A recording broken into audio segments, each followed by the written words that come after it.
औज़ुबिल्लाहिमिनश्शैतानिर्रजीम बिस्मिल्लाहिर्रहमानिर्रहीम। Dear students, first year chemistry में आज हम चैप्टर 3 का लेक्चर नंबर 3 ओवरऑल लेक्चर हमारे पास आई थिंक लेक्चर नंबर 42। तो इसमें जो हमारा आर्टिकल है उसको हम डिस्कस करने जा रहे हैं, electronegativity and the types of bond. Electronegativity का कंसेप्ट हमने चैप्टर 1 में फ़िज़िकल क्लासेस में बड़ी डिटेल के साथ डिस्कस किया हुआ है, लेकिन अब इधर हम इसको दोबारा थोड़ा सा व्यू करने की कोशिश करते हैं। तो इलेक्ट्रोनेगेटिविटी क्या है, वो कहता है जिस तरह फॉर एग्जांपल ये हमारे पास NaCl की मैंने एग्जांपल दी है, कोई भी बॉन्ड है उसके ऊपर जो पार्शियल नेगेटिव पॉजिटिव या पॉजिटिव नेगेटिव होते हैं, ये कि बॉन्ड कोवलेंट है, आयोनिक है, आगे कोवलेंट की टाइप्स है हमारे पास है, पोलर है, नॉन पोलर है। तो ये जो चीज़ें हैं ना, ये सारी चीज़ें डिपेंड करती हैं dear students on the basis of electronegativity के ऊपर।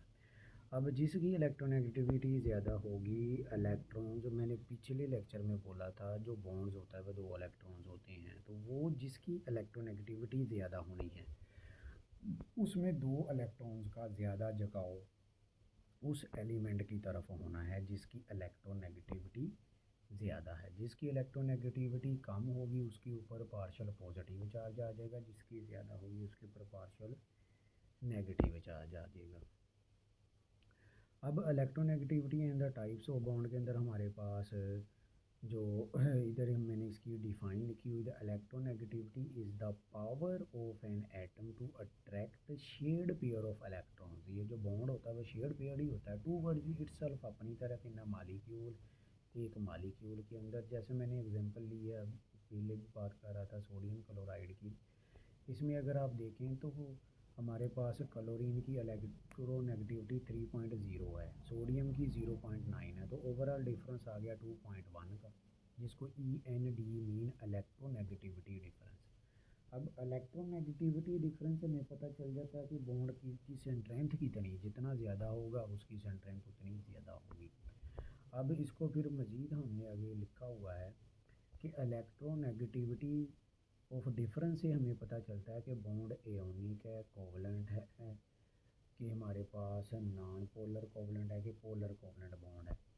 अब ये आपने फिगर डियर स्टूडेंट्स याद करने, ये MCQ के लिए भी इम्पोर्टेंट है। इलेक्ट्रोनेगेटिविटी डिफरेंस अगर 1.8 से ज़्यादा है, क्योंकि कुछ बुक में उसने 1.7 भी लिखा हुआ है, लेकिन ये नई बुक के अंदर उसने बाकायदा मेंशन किया 1.8 से ज़्यादा, तो वो bond dear students ionic bond होगा इलेक्ट्रोनेगेटिविटी। जैसा कि मैंने NaCl में लिखा है, NaCl में अगर आप देखें तो इलेक्ट्रोनेगेटिविटी जो हमारे पास है वो कितनी आई है, वो 2 पॉइंट डियर स्टूडेंट्स हमारे पास 2.1 आया, तो बॉन्ड एयोनिक है। अगर आप पीछे उसको लेके चलें, इसी तरह अगर इलेक्ट्रोनेगेटिविटी डिफरेंस हमारे पास 1.8 से कम है तो बॉन्ड विल बी कोवलेंट। इसी तरह अगर 1.8 है तो हमारे पास 50% एयोनिक होगा, 50% कोवलेंट होगा। इलेक्ट्रोनेगेटिविटी डिफरेंस अगर 0.0 से लेस देन हो जाता है 0.4, मीन के 0.4 से नीचे नीचे है, तो चूँकि कोवलेंट में भी फिर 2 कैटेगरी हमने पढ़ी थी ना, एक पोलर कोवलेंट है, एक नॉन पोलर है, तो ये भी डियर स्टूडेंट्स MCQ होता है। तो 0.4 या इससे नीचे जो बॉन्ड होगा वो हमारे पास 0.4 से नीचे नीचे वो नॉन पोलर होगा, जिसका इलेक्ट्रोनेगेटिविटी डिफरेंस इस तरह होगा। जिसका इलेक्ट्रोनेगेटिविटी डिफरेंस 0.4 से 1.7 होगा तो वो पोलर कोवलेंट बॉन्ड होगा। तो ये डियर स्टूडेंट्स आपने MCQ नोट कर लेने हैं। अब नेक्स्ट इसने ये आपको ना इसके ग्राफ की मदद से टेबल में समझाने की कोशिश की है। ये जो उसने कहा है कि difference of electronegativity between bonded atom, देखें अगर तो ज़ीरो है तो प्योर कोवलेंट हो गया। अगर इलेक्ट्रोनेगेटिविटी डिफरेंस अब इसके अंदर देखें 1.7 से कम है तो प्योर पोलर कोवलेंट है, 1.7 से ज़्यादा होगा तो एयोनिक होगा। अगर आप देखें ना ऊपर से नीचे आ रहे हैं, आप ऊपर से नीचे की आप देखें तो देखिए कोवलेंट करैक्टर कम होता जा रहा है, वो बॉन्ड आपका कोवलेंट से एयोनिक में शिफ्ट होता जा रहा है ये एरो में। अगर आप इसी एरो को चेंज करके ऊपर की तरफ जाएं तो नीचे से ऊपर अगर आप जाएंगे तो एयोनिक से आप कोवलेंट में शिफ्ट होते जाएंगे। तो ये डियर स्टूडेंट्स आपने इसको अच्छी तरह समझने की कोशिश करनी है। तो ये आप अगर ये क्वेश्चन आता है पेपर में तो आप ये साथ इस तरह एक है ना, जिस तरह उसने बनाया हुआ आपको इसको बनाने की कोशिश भी करनी है आप लोगों ने। कलर बेशक ना बढ़े लेकिन उसको समझ आनी चाहिए आपकी बात की। इसी का हमारे पास जो रिमेनिंग पार्ट आ जाता है इसी लेक्चर में, डाइपोल मोमेंट और पोलैरिटी ऑफ मॉलिक्यूल्स क्या होती है। अगर आप डाइपोल मोमेंट की बात करें ना इन कंपाउंड लाइक जैसा कि एच एफ है, एच एफ के अंदर अगर आप देखें तो ये डाइपोल है। डाइपोल किस तरह बन जाता है, अगर आप बात करते हैं एच एफ की, जैसे हमने पीछे बात की थी एन ए सी एल की, तो इलेक्ट्रोनेगेटिविटी डिफरेंस ही हमें पता चलता है। तो दो पोल है, एक नेगेटिव होता है दूसरा पॉजिटिव होता है, इसलिए दोनों को मिला के हम वर्ड बोल देते हैं डाईपोल। एंड वाले को पोल कहते हैं ना, तो एक साइड से एंड नेगेटिव हो गया, एक साइड से एंड पॉजिटिव हो गया, जिधर से मर्जी आप ले लें, तो डाईपोल हो गया। पार्शियल नेगेटिव पॉजिटिव, ये आता है पोलैरिटी की वजह से। डाईपोल प्रोड्यूस होता है पोलैरिटी। और dear students keep in mind, polarity directly proportional होती है डाईपोल मोमेंट की। जितना ज़्यादा कोई मालिक्यूल्स कंपाउंड पोलर होगा उसका डाइपोल मोमेंट उतना ही ज़्यादा होगा, कीप इन माइंड।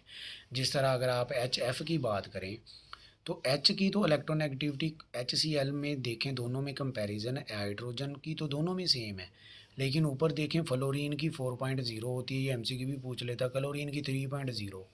तो इसका मतलब नीचे तो आपके पास हाइड्रोजन तो दोनों सूरतों में सेम है 2.1, तो नीचे तो एच सी एल में डिफरेंस आ गया 0.9 का, तो ये आपके पास कोवलेंट बॉन्ड है। अगर आप एच एफ की बात करते हैं तो एच एफ में आपके पास जो डिफरेंस आता है वो 1.9 का आ रहा है। तो 1.9 का डिफरेंस हमें ये बताता है कि ये बॉन्ड ज़्यादा पोलर है, ठीक हो गया, और ये बॉन्ड हमारे पास ज़्यादा पोलर, तो उसकी वजह से हमें फिर पता चल जाता है कि इसका डाइपोल मोमेंट भी ज़्यादा होगा। तो इसको फिर हमने नीचे डिफाइन भी किया हुआ है, तो इसी से हमें पता चलता है ना पोलैरिटी ऑफ अ बॉन्ड कितनी है। The quantitative measurement of the polarity of a bond और अ मालिक्यूल्स, एक मालिक्यूल या एक बॉन्ड की कितनी पोलैरिटी है उसको हम डाइपोल मोमेंट कहते हैं। फिर एक और डेफिनेशन इसकी लिखी हुई है मैंने, the product of electric charge Q, जो कि हमारे पास पॉजिटिव नेगेटिव होता है, and the distance between positive negative centre जिसको हमने आर से लेना है, उसकी प्रोडक्ट भी हमारे पास क्या होती है, डाइपोल मोमेंट होता है। अब देखें इसको रिप्रेजेंट किस तरह करते हैं, उसने दिखाया हुआ है हमारे पास कि पॉजिटिव से नेगेटिव की तरफ नहीं लेना। पॉजिटिव जो टेल होती है वो हमारी पॉजिटिव की तरफ, जो हेड होता है वो नेगेटिव की तरफ, और ये हमें एक लाइन लगा देते हैं टेल की तरफ, ये डाइपोल मोमेंट का साइन है। और ये एमसीक्यू आपसे पूछ सकता है, ये वैसे आपकी बुक में तो नहीं लिखा वेक्टर क्वांटिटी है, क्योंकि इसमें मैग्नीट्यूड के साथ डायरेक्शन भी चाहिए होती है। अब आप देखें ना, पॉजिटिव से नेगेटिव हम डायरेक्शन लेते हैं, जो मैग्नीट्यूड भी इसमें होती है। तो ये तो हमारे पास हो गया ना ये वाले। अब देखें वो कहता है for compounds having more than 2 atoms, जो कंपाउंड 2 से ज़्यादा एटम्स रखते हैं उनके डाइपोल मूवमेंट से डिपेंड करते हैं उनके स्ट्रक्चर के ऊपर। जिस तरह वाटर का डाइपोल मूवमेंट है 1.85 डी बाई, अच्छा डाइपोल मूवमेंट इसका ही 2 यूनिट होते हैं, कॉम ऐसा यूनिट इसका डी बाई होता है, ऐसा ही यूनिट सॉरी इसका होता है metre, metre coulomb, coulomb metre जिसको एम सी से रिप्रेजेंट करते हैं, ठीक है, एम सी कूलम मीटर। और हमारे पास जो कॉमन यूनिट होता है वो डी बाई होता है जिसको डी से रिप्रेजेंट करते हैं। तो कहता है ये हमारे पास हो गया, ये अगले स्लाइड के ऊपर आपको इसका स्ट्रक्चर भी दिखा देता हूँ। अगर कहता वाटर का लीनियर स्ट्रक्चर होता फिर तो इसका डाइपोल मोमेंट ज़ीरो होना था। तो ये स्ट्रक्चर के ऊपर डिपेंड करता है हमारे पास, जैसे SO2 का डाइपोल मोमेंट 1.61 डी है, ठीक है। तो आपने इसको अच्छी तरह देख लेना है इन चीज़ों को, ये MCQ के तौर पर वो पूछता है। अब ये देखें आपके पास उसने अपना वाटर का भी डाइपोल मोमेंट बताया हुआ है निकाल के, सल्फ़र डाइऑक्साइड का भी निकाल के बताया हुआ है। अगर आप देखें तो वही जो लाइन आपकी पॉजिटिव से नेगेटिव, पॉजिटिव से नेगेटिव जो सेंटर में लगाया, ये नेट डाइपोल मोमेंट हो गया हमारे पास। और वो कितना आता है, ये ओवरऑल हम इसको ऐड करके निकालते हैं दोनों का, तो वो 1.85 डी आ गया। इसी तरह साथ सल्फ़र डाइऑक्साइड का 1.6। आप देखें इसका पॉजिटिव से नेगेटिव, तो ये देखें इसका जो झुकाव है वो नीचे की तरफ है ओवरऑल। तो ये डियर स्टूडेंट्स आपने ख्याल रखना है। तो ये एमसीक्यू के तौर पर आपसे पूछा जा सकता है। अब फिर कुछ ऐसे मालिक्यूल्स है कहता जिनके जो डाइपोल मूवमेंट है जो स्ट्रक्चर की बिना पर हम लेते तो हैं, लेकिन वो डिपेंड करते हैं उनकी शेप के ऊपर। जैसे जो लीनियर शेप होगा उसका सेम एटम्स हो लीनियर शेप में तो डाइपोल मोमेंट ज़ीरो होगा, सेम एटम्स हो ट्राइगोनल शेप में देन डाइपोल मोमेंट ज़ीरो होगा, सेम एटम हो टेट्राहेड्रल या टेट्रागोनल शेप में देन डाइपोल मोमेंट ज़ीरो होगा। तो वो ओवरऑल उसके इफेक्ट को कैंसिल कर देते हैं ना। लेकिन कुछ केस में ऐसा नहीं भी होता, वो एक्सेप्शनल केस है। जैसे फॉर एग्जांपल अब इधर आप देखें, हमारे पास ये देखें BeCl2, आप देखें इसका स्ट्रक्चर लीनियर है, जो मैंने बोला लीनियर ट्राइगोनल टेट्रागोनल, इसमें डाइपोल मोमेंट ज़ीरो होता है सेम एटम्स अगर उसके गिर्द लगे हुए हैं। अब BeCl2 में देखें तो हमारे पास आ जाता है ब्रीलियम के साथ दो क्लोरीन है, दोनों सेम है, शेप लीनियर है, एंगल 180 होगा तो डाइपोल मोमेंट ज़ीरो है। क्योंकि जितना वो इधर से खींच रहा है क्लोरीन ब्रीलियम को उतना वो क्लोरीन दूसरा खींच रहा है, तो फिर नेट चार्ज तो उसके ऊपर कोई नहीं है ना होगा, तो वो डाइपोल मोमेंट जन ज़ीरो हो गया। तो इसी तरह ये हमारे पास जो ये केस आ जाता है ब्रोन ट्राईफ्लोराइड का, यहाँ भी डाइपोल मोमेंट ज़ीरो है। अगर आप CCl4 की बात करें तो ये भी ज़ीरो है हमारे पास, क्योंकि ओवरऑल इफेक्ट अगर CCl बॉन्ड देखें तो वो पोलर है, उसमें देखें ना एक साइड पे क्लोरीन हैवी लगा हुआ कार्बन के साथ, तो वो तो पार्शियल नेगेटिव पार्शियल पॉजिटिव का कंसेप्ट समझ में आएगा। लेकिन जो नेक्स्ट है डियर स्टूडेंट्स वो नहीं मतलब कि समझ में आना, चूँकि वो ओवरऑल अफेक्ट कैंसिल हो जाता है उसका।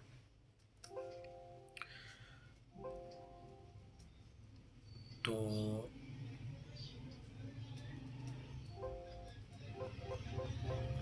अच्छा ये तो था हमारे पास जो मतलब कि हमने ये लेक्चर देखा। अच्छा इसके अंदर आपकी जो असाइनमेंट है, असाइनमेंट आपकी इसमें दो तरह की, एक तो डियर स्टूडेंट्स जितने स्ट्रक्चर्स है वो सारे आपने असाइनमेंट की सूरत में सबमिट करवाने हैं कॉलेज। वो आपकी 5 नंबर की असाइनमेंट है, 10 नंबर की जितने की है, तो वो आपने इसको लाजमी लिखना है। अब इसके अलावा जो हमारे पास है, जैसे ये देखें मैंने आपको electronegativity and the types of bond में हमने क्या देखा है, इसकी डेफिनेशन देखी डियर स्टूडेंट्स।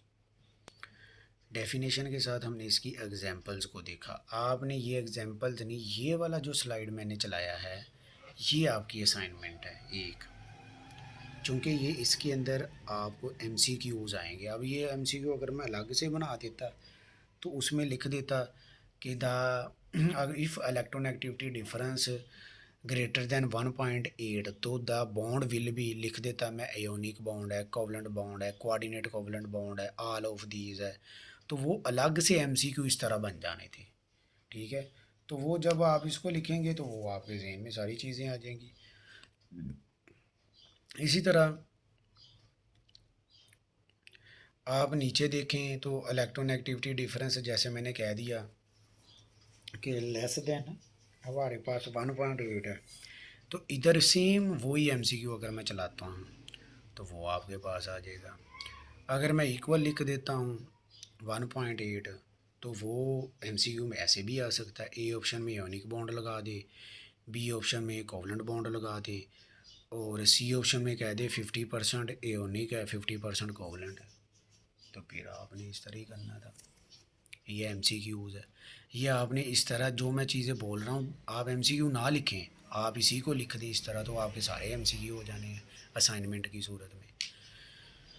और ये चेक भी होनी है, आपके नंबर भी इसके अंदर इंक्लूड होने स्कॉलरशिप के अंदर। अब ये हमारे पास जो इलेक्ट्रोनेगेटिविटी डिफरेंस है हमारे, तो इसी तरह ये भी आ सकता है कि इलेक्ट्रोनेगेटिविटी डिफरेंस 0.0 से 0.4 तक हो, सॉरी इससे लेस देन, तो फिर कौन सा बॉन्ड होगा, वो सेम MCQ रिपीट कर दे, साथ एक उसमें लगा दे नॉन पोलर कोवलेंट बॉन्ड, तो ये आपको पता होना चाहिए। इसी तरह पोलर कोवलेंट बॉन्ड का आ सकता है। इन दोनों के दरमियान डिफरेंशिएट भी जब आना ना, जो हमने कोवलेंट बॉन्ड में पीछे डिस्कस किया, उसके अंदर भी आपने डियर स्टूडेंट्स वो लाजमी लिखना है।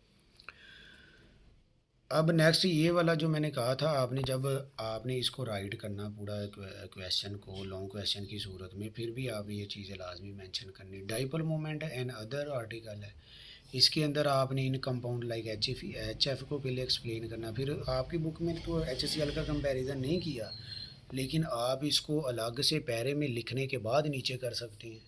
थोड़ा सा पहले इंट्रोडक्शन लिखें हेडिंग के साथ, फिर ये लिखें, फिर आप इसको डिफ़ाइन करें। डेफिनेशन आप 2 लिख दें एटलीस्ट, वो अच्छा है, एक्सप्रेशन पड़ता है फिर इससे। The quantitative measurement of the polarity of a bond और a molecule is called dipole moment, फिर ये लिख दें। फिर एक आप साथ एरो बना के उसको मेंशन कर दें कि ये डाइपोल मोमेंट है। अब वेक्टर क्वांटिटी वाला मतलब इसमें एमसीक्यू पूछ सकता है, ये वैसे आपकी बुक में लिखा तो नहीं है, एंट्री टेस्ट में ये एमसीक्यू आ सकता है डियर स्टूडेंट्स, कि हमारे पास ये अपना जो डाइपोल मोमेंट है ये स्केलर क्वांटिटी है कि वेक्टर क्वांटिटी है, तो वो आप इस तरह कर सकते हैं। फिर मैंने जैसे आपको पहले बताया कि हर एक मालिक्यूल का डाइपोल मोमेंट आपको याद होना चाहिए, जो आपकी बुक में लिखा हुआ है, क्विक चेक में लिखा हुआ है, एक्सरसाइज में लिखा हुआ है, वो चीज़ें इंपॉर्टेंट होती हैं। वो एमसीक्यू जो आता है डियर स्टूडेंट्स वो आपको बुक से ही आना है। लेकिन ये है कि आप जब इसकी स्टडी करते हैं फिर आप कुछ चीज़ें छोड़ देते हैं, स्किप कर देते हैं, वो ही in the form of MCQ आ जाती है। पढ़ें आप कंसेप्ट के साथ, एक एक वर्ड को रीड करें, जिधर कोई प्रॉब्लम होता है अंडरलाइन करें, उसको डिस्कस करें, तो फिर तो केमिस्ट्री मुश्किल नहीं है। जैसे आप देखें ना, अगर वाटर का स्ट्रक्चर लीनियर होता तो इसका डाइपोल मोमेंट तो ज़ीरो होता, लेकिन उसमें पोलैरिटी भी ना होती, ये भी क्वेश्चन आ सकता है। तो अब उसके अंदर पोलैरिटी होने की वजह से उसका डाइपोल मोमेंट 1.85 चला गया ना। तो इसी तरह जो हमारे पास अपना SO2 है, अब SO2 का लीनियर होता स्ट्रक्चर तो इसका डाइपोल मोमेंट भी ज़ीरो ही होना था। तो इस सूरत में हमारे पास इसका डाइपोल मोमेंट, क्योंकि इसका स्ट्रक्चर बैंड स्ट्रक्चर, अब भी ये भी पूछ लेता है, एंगुलर है, बैंड है, वाटर का भी एंगुलर है, बैंड है, वी शेप्ड जिसको हम कहते हैं, इस तरह भी एमसीक्यू आ सकता है। अब ये स्ट्रक्चर बना के भी दिए हुए हैं, इसको मतलब कि अच्छी तरह आप लोगों ने देखना भी है। ये इस तरह शॉर्ट क्वेश्चन भी आ जाता है, right the dipole moment structure according to polarity, तो वो आप लिख दें H2O का, SO2 का, तो आपने इसको लाजमी लिखना है। फिर वो बेसिकली जो डिपेंड करता है, आप देखें ना, अगर इस तरह एक एमसीक्यू आ जाता है कि the structure of dipole moment depends upon the shape, number of central atom, central जो हमारे पास सराउंडिंग में एटम्स होते हैं उसके गिर्द भी तो वो डिपेंड करता ही है, एंटी टेस्ट का एमसीक्यू आ सकता है। तो अगर वो पूछ ले CCl बॉन्ड पोलर है जबकि CCl4 बॉन्ड पोलर नहीं है, तो उसकी रीज़न भी यही है कि चूँकि CCl बॉन्ड के अंदर हमारे पास इलेक्ट्रोनेगेटिविटी डिफरेंस वाज़िया है क्लोरीन और कार्बन का, लेकिन जब आप CCl4 का स्ट्रक्चर बनाएंगे उसमें वो इफेक्ट कैंसिल हो के ओवरऑल हमारे पास ज़ीरो हो जाता है, वो इम्पोर्टेंट है। तो इस तरह ये जो हमारे पास आ जाता है BeCl2 PF3 CCl4, इसके MCQ पूछे जा सकते हैं। इसके अंदर हमारे पास ये डाइपोल मोमेंट ज़ीरो है, ठीक हो गया, BF3 CH4 BeCl3, वो ऐसे पूछ सकता है which of the following molecules has zero dipole moment, इन तीनों में से एक दे दे, तीनों दे के ऑल ऑफ दीज कर दे। तो आपने हर तरह से रेडी रहना है। ये फिर चीज़ें हैं जो पॉलिश करती है ताकि आपका हर तरह से चीज़ों को समझने का कंसेप्ट क्लियर होना चाहिए। देखें केमिस्ट्री मुश्किल नहीं है, बस थोड़ा सा इसको टाइम दें आप, अच्छी तरह इसकी मतलब कि रीडिंग करें, जो भी आर्टिकल आपको समझाया जा रहा है उसको ग्रुप में डिस्कशन करें, ठीक है, उससे फिर वाज़िया चीज़ें क्लियर हो जाती है। तो ये तो था हमारा डियर स्टूडेंट्स आज का आर्टिकल। इलेक्ट्रोनेगेटिविटी को हमने इसमें एक्सप्लेन किया है, फिर हमने आए इसको अपना डाइपोल मोमेंट को देखा, उसको फिर हमने टाइप्स को स्टडी कर लिया कि कौन सा डाइपोल मोमेंट हमारे पास स्ट्रक्चर के ऊपर डिपेंड करता है। पोलैरिटी ऑफ मॉलिक्यूल्स हमने देख ली, हर तरह से स्ट्रक्चर के लिहाज से हमने इन चीज़ों को डिस्कस कर लिया। तो आपने इसको अच्छी तरह समझना है देन आपने बुक से रीड करना। कोई भी लेक्चर है जब हम आपको देते हैं तो पहले आप लेक्चर को अच्छी तरह समझ लिया करें, फिर उसके बाद आप उसको देन बुक से पढ़ें, तो फिर आपको सारी चीज़ें इंशाल्लाह समझ आ जाएगी। ओके, अल्लाह हाफिज़, टेक केयर, अस्सलामु अलैकुम।